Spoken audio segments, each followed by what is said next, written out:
Demi menolak hujan saat Formula E digelar, akankah kekuatan doa 7 juta orang dipakai? Ditulis oleh Widodo SP dari siwar.com. Robohnya atap tribun sirkuit Formula E di Ancol belum lama ini tentu membuat panitia penyelenggara ketar-ketir luar biasa. Ditambah deg-degan juga karena urusan alam memang tidak bisa dilawan, karena bisa melanggar yurisdiksi Tuhan. Pilihan untuk melakukan protes modifikasi cuaca hingga memanggil pawang hujan seperti jamak dilakukan pada event-event penting di luar ruangan lainnya, tampaknya tidak akan menjadi pilihan terbuka untuk Formula E ini. Saya sebut pilihan terbuka karena masih ada kemungkinan diambil meski dengan cara sembunyi-sembunyi karena takut mengundang protes, terutama dari kelompok pendukung Anies seperti PA212. Wong baru sponsor bir saja yang dianggap haram, muncul protes dan ancaman kok. Apalagi ini soal urusan cuaca yang menjadi wewenang Tuhan, ya kan? Opsi memastikan ulang kondisi sirkuit untuk menguji kelayakan dan standar keselamatan tampaknya akan berhadapan dengan mepetnya waktu, di mana praktis hanya tersisa 5 hari mulai dari Senin 30 Mei pukul 00.01 tadi. Belum lagi biaya yang akan semakin membengkak yang bisa berimbas pada membengkaknya utang pihak penyelenggara. Yang kabarnya belum balapan saja utangnya sudah menumpuk.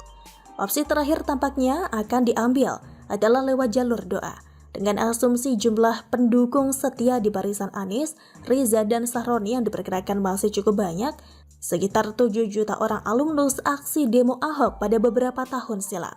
Mungkin jumlahnya sempat berkurang karena kehebohan sponsor bir dan adegan terekamnya bendera Israel sewaktu Anies pidato di JIS dalam acara kerohanian kelompok sebelah itu. Tetapi rasanya dengan kelihayan seorang Anies dan Riza sebagai gubernur dan bemper gubernur, dua masalah ini akan dengan mudah diatasi. Cukup dengan diputar-putar sedikit kata-katanya, beres sudah. Nah, jalur doa dengan 7 juta orang ini, jika sampai bisa nurut mengadakan doa bersama selama 5 hari ke depan, masa sih tidak ada satupun doanya yang nyangkut di pintu surga? Paling tidak buat dipertimbangkan, meski ada kemungkinan akan dilepeh alias ditolak mentah-mentah juga. Apalagi jika dalam doa itu menjiplak doa berisi ultimatum seperti pernah didaraskan oleh Nirwarisma dengan sedikit modifikasi tentunya. Kabulkan doa kami, ya Tuhan, karena kami takut kalau sampai Formula E bubar karena cuaca buruk, atap runtuh atau sirkuit ambrol. Kami takut setelah 4 Juni 2022 tidak ada yang akan menyembahmu lagi. Wah, kalau beneran ada doa semacam ini, nekat bener itu ya. Meski saya yakin bagi kelompok yang gemar menghalalkan segala cara itu, memodifikasi dalam hal yang berbau agama jika terpaksa akan nekat diambil. Meski selama ini kita tahu hasilnya sangat negatif alias gagal total. Masih ada cara lain dengan mengundang Abdul Somad untuk berdoa sejak Senin pagi 30 Mei sampai saat pelaksanaan Formula E. Siapa tahu doanya kali ini mujarab. Nggak seperti doanya saat memenangkan Prabowo yang ternyata gagal menjadi Presiden RI dan hanya mentok menjadi Menteri Pertahanan. Seru memang kalau melihat kaum agamis ini merespon peristiwa alam. Ada yang menyebut sebagai azab, alam tidak mendukung hingga peringatan yang datang dari alam. Tapi ada pula yang cukup kalem merespon sambil tetap berikhtiar dengan melakukan hal-hal tertentu dan menyerahkan hasil akhirnya kepada kehendak Tuhan. Upaya modifikasi cuaca hingga memakai jasa pawang hujan bagi saya merupakan upaya ikhtiar yang tidak bisa lekas disalahkan karena dianggap musyrik. Apalagi kalau yang menuding begitu, lantas diam-diam lakukan juga. Bagi orang model begini berlaku prinsip asal tidak ketahuan, lakukan saja, kawan. Munafik sekali jadinya, iya kan? Akhirnya, sebagai langkah hope for the best and prepare for the worst, kita berharap semoga kesepakatan dengan merek bir Heineken tidak benar-benar dibatalkan ya.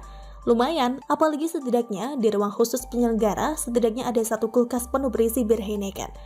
Mungkin bisa berguna kalau agenda Formula E benar-benar gagal total atau ambyar karena faktor alam yang gagal dikendalikan atau ditangkal. Buat melupakan rasa pening dan pusing, mungkin beberapa botol bir bisa ditenggak supaya paling tidak masalah bisa terlihat hilang meski hanya sesaat. Kayak di film-film itu loh, di mana para tokohnya memilih untuk mabuk-mabukan setelah diterpa masalah besar.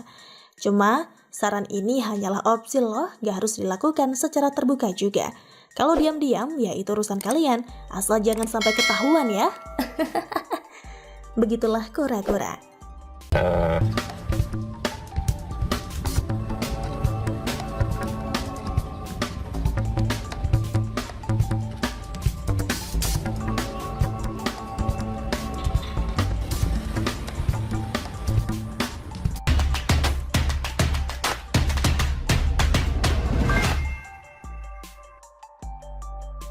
Atap Formula E roboh. Kalau gubernurnya orang lain, pasti kadrun jualan azab. Ditulis oleh Syardi dari siwar.com. Atap salah satu grandstand atau tribun di sirkuit Formula E roboh akibat diterjang angin kencang dan hujan pada Jumat kemarin menjelang tengah malam. Dari salah satu foto yang beredar, terlihat atap tribun warna putih Formula E rusak. Atap jatuh ke tribun dan sejumlah sisi sirkuit Formula E. Sejumlah tenda disiapkan mengantisipasi peristiwa serupa terulang. Ketua Panitia Formula E, Ahmad Syahroni mengatakan, atap tribun Formula E yang rusak langsung diperbaiki. Angin kencang dan hujan badai tadi malam. Hanya satu grandstand saja yang rubuh, itu atapnya saja, tapi langsung dikerjain kembali tadi pagi, kata Syahroni. Kekuatan tambahan pada tenda akan ditambah untuk tidak terulang kembali, asalkan gak badai kayak tadi malam, sambungnya.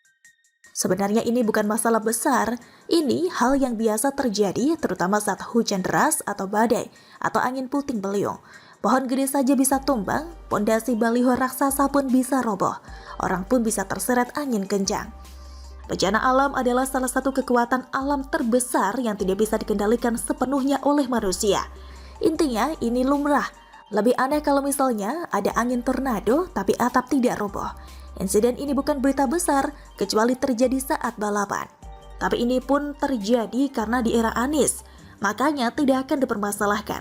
Kalau Anda mencium bau-bau saya mau menyindir kadrun, maka Anda tidak salah. Coba bayangkan kalau ini terjadi di mana gubernurnya adalah Ahok. Maka saya sudah bisa menebak kadrun dan gerombolan tukang demo akan teriak kegirangan. Mereka dipastikan akan mengaitkan ini dengan azab. Tak terbayang berapa banyak akun media sampah hasil ternak para kadrun yang akan membawa narasi begini. Belum lagi politisi yang sok bermoral mulia yang akan menambah bumbu sehingga situasi makin lezat digoreng. Belum lagi partai korupsi sapi yang suka jualan agama yang pasti akan ikutan bikin gaduh. Mereka bakal bilang ini adalah teguran dari Tuhan karena mengizinkan perusahaan bir dari sponsor Formula E. Mereka pasti bilang ini adalah azab karena